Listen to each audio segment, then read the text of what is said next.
Family is supposed to be forever, right? The ones who hold your hand when the world collapses. The ones who never walk away. I used to believe that too. My name is Hannah. Not too long ago, I lost my husband David to liver cancer. Now it's just me and my 10-year-old daughter Emma. My heart was shattered, and that's when my family stepped in, my parents, my younger brother Mark and his wife Caroline. They had what they called the perfect remedy. A family weekend in Olympic National Park. Fresh air, tents, no cell service. It was supposed to be peaceful, healing.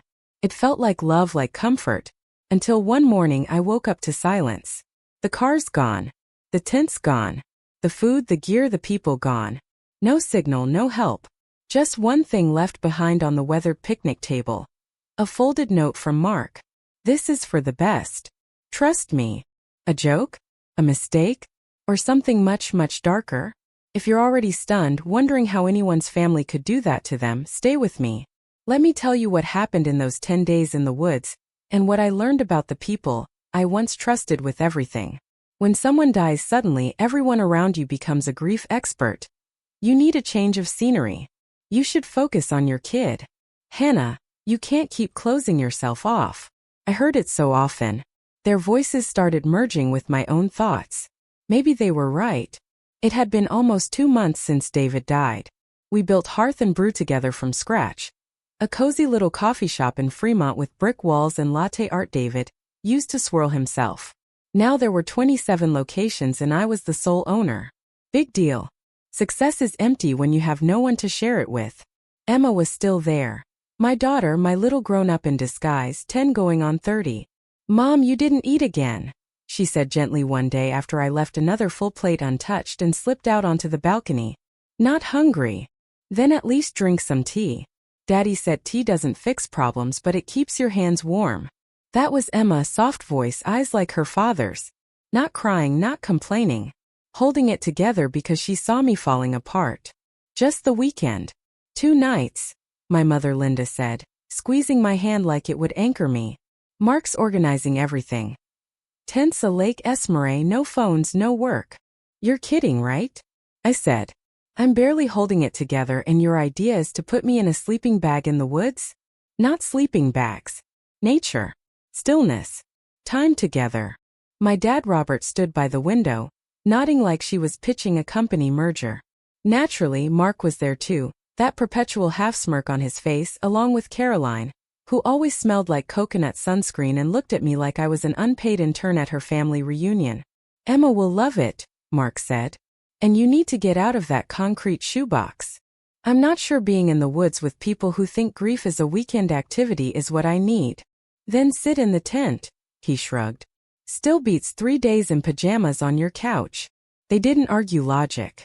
They used Emma. When I told her about the trip, her face lit up like a flashlight in the dark. Really? We're going to that park Dad talked about with the lake and bears. Let's hope no bears. And Esmeralda? Definitely Esmeralda.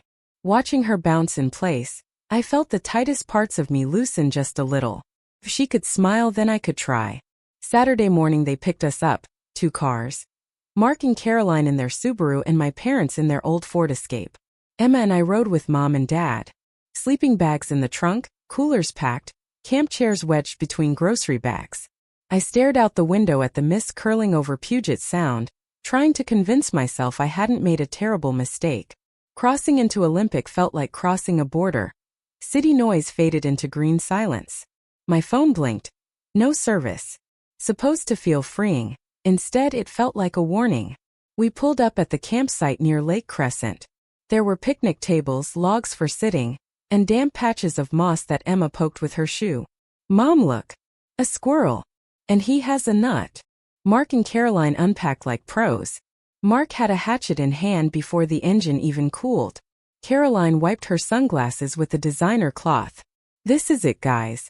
No emails, no headlines, just the great outdoors, just family. I gave a small laugh. Just family. As if that guaranteed anything. They set up tents. Emma helped. I sat on a log, sipping tea from a thermos, watching her leap between stones like a woodland sprite. For a second, just one, I thought maybe this really could help. Maybe being here, disconnected from everything, surrounded by trees and people who claim to care, would mend something inside me. I was wrong. When someone dies, life splits into before and after. But every now and then there's a pause, like the universe hits the brakes and says, just be. That night by the fire felt like that. I sat wrapped in a blanket, cradling a mug of herbal tea, watching Emma and my nephew Jake argue over who could toast a marshmallow to golden perfection without turning it into charcoal. Emma's tongue stuck out in pure concentration. Jake's face was already smeared with chocolate.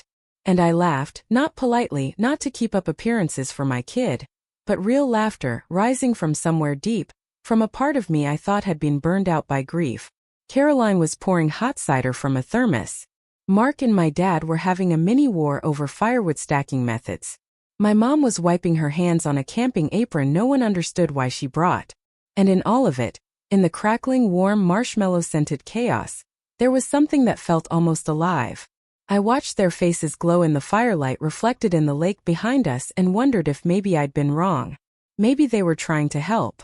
Maybe their suggestions weren't attempts to reshape me, but genuine attempts to pull me from the fog. Maybe. That night I couldn't fall asleep right away. Emma curled beside me, warm, soft, breathing deeply. I lay there, stroking her hair, listening to the faint hiss of dying embers beyond the tent wall. And then something fragile twisted in my throat. David would have loved this.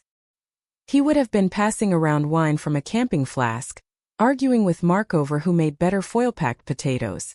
He would have lifted Emma high into the air, squeezed my hand when the stars peeked through the clouds. I didn't cry. I just lay there holding that feeling like a tiny ember. Maybe this was my turning point. I would survive. For Emma, for him, for myself. I fell asleep with the faintest smile. Mom, wake up. You can see everything from the top. Emma was already dressed, sneakers on, flashlight in hand, eyes lit up like it was Christmas morning. It was barely dawn. We hiked through the trees and climbed a low ridge. From there the view opened up over Lake Crescent, still smooth as glass, framed by golden evergreens and mist curling low like steamed milk in espresso.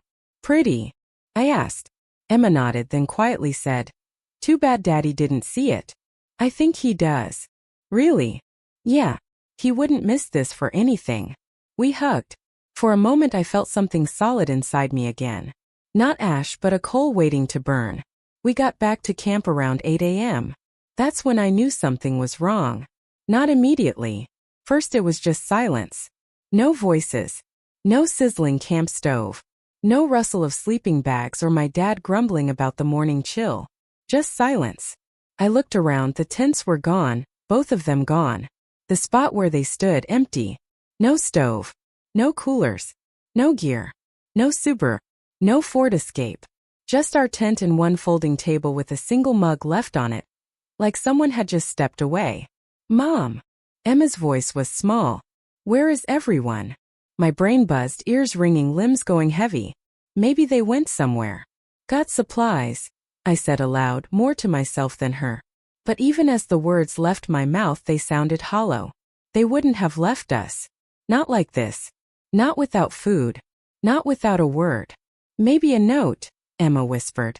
Maybe they left something. She pointed to the table. Beneath a rock, a folded piece of paper. Plain. No envelope. Just a torn page from a notepad. I opened it. Mark's handwriting. This is for the best. Trust me. It didn't register at first. The words were simple, almost gentle, but behind them was a void. I folded the note slowly. Emma's eyes were wide. Mom. They. I choked, swallowed. They left. But why? And then it hit me. This wasn't a mistake. Not an accident. This was a betrayal. Cold, deliberate, calculated. We'll be okay, sweetheart, I whispered, pulling her into my arms. I held her like my grip could shield her from the world. Inside me something turned, something cold, sharp, unfamiliar. They left us in the woods. No phone, no food, with a child. I looked to where the cars had been. Flattened grass, tire tracks like they'd never been there at all. And just like that, our 10 days in the forest began. I didn't know how long we stood there. Me and Emma in the silence, staring at the hollow campsite where laughter and marshmallows had filled the air just hours earlier. Now nothing. The cars, the tents, the food, even the first aid kit gone. All that remained was our tiny tent, One lonely camp table and that godforsaken note. This is for the best. Trust me. Emma clutched my sleeve. She wasn't crying, but her face had gone pale. Eyes wide, lips trembling. Mom, are they really not coming back? I nodded slowly, like if I moved too fast I'd fall apart completely. We checked what we had. My backpack held 2 water bottles, 3 protein bars, some napkins, a lighter, and an old compass. That was it. Just enough to delay death. Not enough to stop it. Well, make it, I said. It sounded stupid even to me, but it was the only truth I had. Day 1, I made a decision: follow the stream. It might lead to a lake, a trail, a road, someone, something. We packed the tent. Emma wore her small backpack.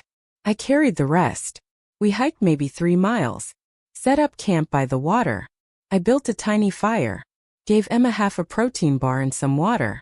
Mom, aren't you eating? I already did, I lied. She didn't argue. Just nodded.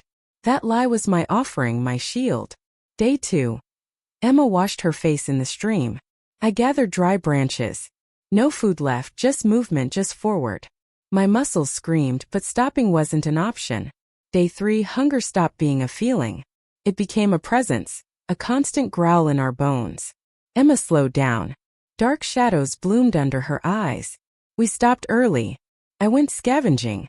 Thank God for Grandma's old lessons on foraging in Washington. I found huckleberries, then saleable berries, then thimbleberries. Emma, look, I said, holding out a handful. She smiled, the first one in 2 days. We ate 1 berry at a time like royalty. Day 4, more luck, some hazelnuts, a patch of wild onions. Emma ate slowly, watching me. I triple-checked every plant. Poison was a luxury we couldn't afford. We kept walking. We didn't talk much anymore. Day 5, we found a shack. A rundown ranger station, half collapsed, spiderwebbed and rotten, but it had a roof. Inside, a rusted can of salt, actual salt. That night Emma shivered. I touched her forehead, burning. Mom, I'm cold. I didn't sleep. I gave her water, laid wet cloths across her brow. Dug around outside for white willow bark. Brewed a makeshift aspirin tea. Prayed I wouldn't poison her. Day 6, fever held on. I made tea from dandelion greens, bitter, useless maybe, but it gave me something to do. I prayed. I don't pray, but I did. Day 7, the fever finally broke. Emma slept. I foraged more berries and brought them back in my shirt hem. She ate, slept again.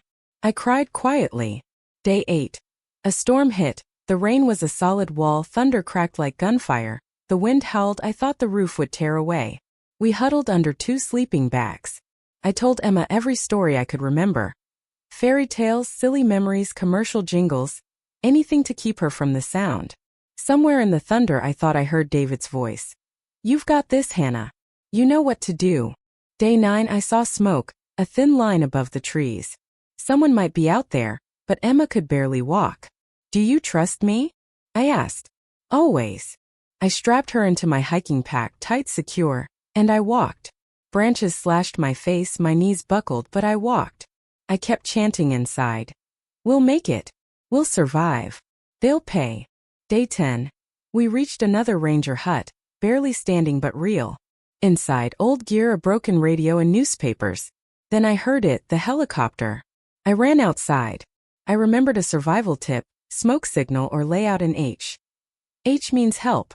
I built it fast from branches, covered it in newspaper scraps, lit it. Smoke rose.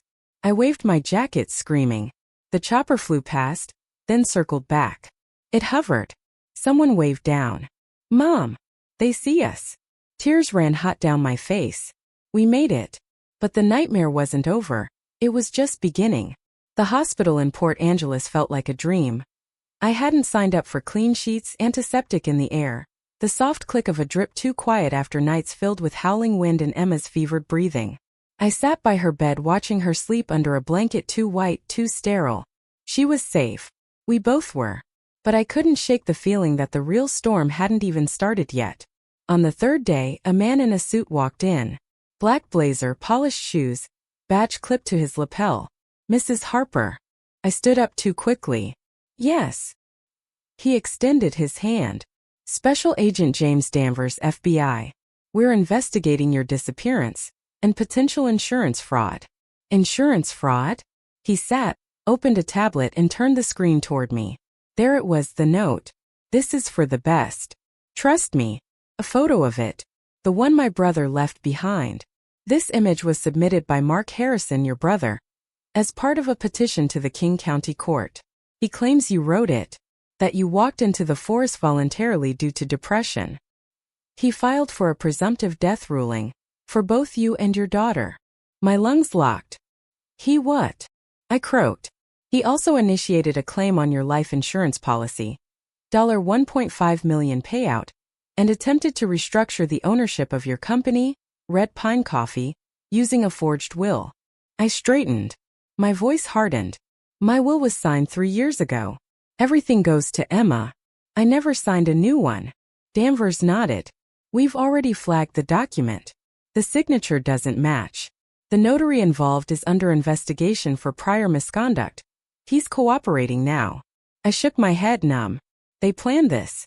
Picked a place with no cell service. Left just enough supplies.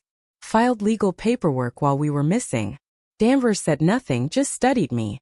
They submitted your therapist's notes, old social media posts, texts, trying to paint you as unstable. Yes, he confirmed. The court issued a temporary ruling, presumed dead, giving your family control of your estate for 30 days. You returned on day 10. My hands turned to ice. They calculated it. Danvers leaned forward. We need your statements, access to any messages, documents, anything you can share. The more we gather now, the faster we can act. I nodded. Take everything. That same afternoon, I met with the lawyer. He confirmed what I feared. They had already moved on bank accounts, attempted to change the LLC agreement, even filed to transfer my home title. They were fast, he said, but not faster than you getting out. It's not enough, I said. I want to press charges. Fraud, conspiracy, attempted murder. You will, he replied. We're coordinating with King County detectives. They're working jointly with the Bureau. Later that night, I sat next to Emma again. She looked up at me, her hand in mine. Mom, she asked, did they really want us to die? I didn't look away. I don't know what their full plan was, but they didn't expect us to come back. Her face changed, no fear, just steel. We're here now, she whispered. They failed. I kissed her forehead. They failed. That night, I wrote my official statement. Attached everything I had. Texts from Mark, strange voicemails, the photo of the note, even Caroline's odd messages. Tomorrow the investigation would begin. And this time I wouldn't be the one left behind. When I finally saw Mark, Caroline, and my parents again, it wasn't in someone's living room or a sterile hospital hallway. It was in the King County District Attorney's office, inside a cold gray conference room with Venetian blinds and water bottles lined up like props. They sat across the table, the people who had tried to erase me and my daughter from existence. Mark looked down. Caroline was perfectly composed, not a hair out of place. My mother and father looked tired, wearing expressions of forced concern like they were auditioning for sympathy. I thought you were. My mom started. No, I cut in. You hoped we wouldn't come back. Our lawyer David Kim set a thick file on the table and opened it like a card dealer laying out aces. The King County Court received a petition from Mark Harper declaring Hannah Harper and her daughter Emma as presumed dead, he said, accompanied by a handwritten note submitted as evidence that Hannah had willingly walked into the forest. Also filed were insurance claims and a forged will transferring assets and business ownership. Mark's voice came out strained. We followed procedure. The note looked like a goodbye. We thought she gave up, with her 10-year-old daughter. I turned to him. And none of you found that strange? Caroline jumped in crisp and clinical. You were in a dark place, Hannah. After David's death, you were posting disturbing things. You said you were drowning. That you didn't see a future. I laughed dry and hard. So you responded to my grief with insurance fraud? My father tried. We didn't want to hurt you. We were scared. You weren't yourself. David Kim slid a page across the table. The signature on the new will doesn't match. We've submitted it for analysis. The notary involved is under federal review. The FBI already has a file open. Mark said nothing. Caroline clenched her water bottle so tightly her knuckles turned white. Later that day, I received an email from Red Pine Coffee's corporate bank. All account activity had been frozen. Legal counsel had filed for temporary protection of business assets and corporate structure. Any changes initiated by my so-called family were now null. 10 days. That's all it took for them to file to have us declared dead, begin a $1.5 million life insurance claim, present a forged will, and attempt to seize business shares and bank accounts. They didn't search for us, not even a fake attempt. They knew exactly where we were, because they left us there. That night, Emma and I were home, released from the hospital 2 days earlier. She lay curled on the couch in a fleece blanket, clutching a mug of hot cocoa. "Mom," she asked, "they really thought we were gone forever?" I nodded. "They didn't just think it. They wanted it. But we came back," she said. I smiled. "Yeah, baby. We did." The next morning, I gave a full statement to the district attorney's office, from how the trip was planned to the moment I woke up in an empty campground. I turned over the original note, photos, business contracts, even my official will from 3 years ago that named Emma as my sole heir. The investigator already had a timeline forming. The notary who stamped the forged will was under scrutiny and had begun cooperating. A handwriting expert confirmed discrepancies. Their perfect plan was unraveling. That evening, the news ran our story. Mother and daughter survived 10 days in Olympic National Park after being left behind. Now prosecutors questioned whether the family moved too quickly to declare us dead and claim financial benefits. I watched the report stunned, not just by how close we came to disappearing, but how quickly they'd started carving up what we left behind, as if we were already ghosts. Agents told me the case had been referred to federal prosecutors. Mark Harper, Caroline Harper, Linda and Robert Harper were all listed as persons of interest. The notary, now testifying under oath, might receive a plea deal in exchange for full cooperation. This wasn't over. It was just beginning. Trial was next, and this time I'd be in the room. 3 weeks after Emma and I made it back to Seattle, the preliminary hearing took place at the King County Courthouse. It wasn't a full trial, no jury, no final verdict, but it was the moment where the court decided whether there was enough evidence to move forward with criminal charges. Emma sat next to me in the hallway, her hair in tight braids, a worn-out chapter book resting on her knees. We were called in first. My attorney David Kim stood beside me, calm, focused. The prosecutor, a sharp-eyed woman in her 40s with a navy suit-like armor, presented everything. The original note, the forged will naming Mark as beneficiary, insurance claims totaling $1.5 million, banking logs, emails, and testimony from the notary, Martin Shaw, who admitted to notarizing the will without me present, in exchange for a promised cut of Red Pine Coffee. Mark, Caroline, and my parents sat just a few feet away. Mark didn't meet my eyes. Caroline looked polished and cold. My father stared at the floor. My mother dabbed fake tears. The judge, clear-eyed and composed, listened carefully, then delivered his ruling. There is sufficient evidence to proceed. The case will move to trial. The next day, the media lit up. They left her to die. Daughter and mother exposed chilling family plot in the woods. Reporters called. Talk shows invited me. I said no to all of them. I wasn't ready to let strangers into our story. Instead, Emma and I focused on living. Really living. We moved to a small house with a garden. I planted a rose bush in the center, just like the one David used to tend. One evening on the porch, Emma curled beside me. "Mom, do you think they'll go to jail?" she asked. "Probably," I said. "Not today, but it's coming. The truth's on our side now." She nodded. "I won't ever let you go," she whispered. I held her close. We weren't alone anymore. I wasn't the woman they could gaslight or abandon. And Emma wasn't just the little girl they left in the forest. We survived. We rebuilt. 8 months later, the trial began. It lasted weeks. Experts testified, signatures were examined, texts read aloud. Emma's name came up, but she never had to speak. After 4 days of deliberation, the jury returned its verdict. Mark Harper, guilty on multiple counts, sentenced to 15 years. Caroline, 12 years. My parents, 10 years each. The headlines were everywhere, but I didn't care. The story wasn't theirs anymore. It was ours. Emma and I started fresh, picking blueberries, making pancakes, watching movies with too much popcorn. She painted. I smiled. The scars didn't vanish, but they stopped aching. Forgiveness wasn't required, but freedom was. And we found it. Thank you for staying with me to the very end. If our story spoke to you, if you believe that even in the darkest woods, there's still a way out, please like, subscribe, and share this with someone who needs to hear it.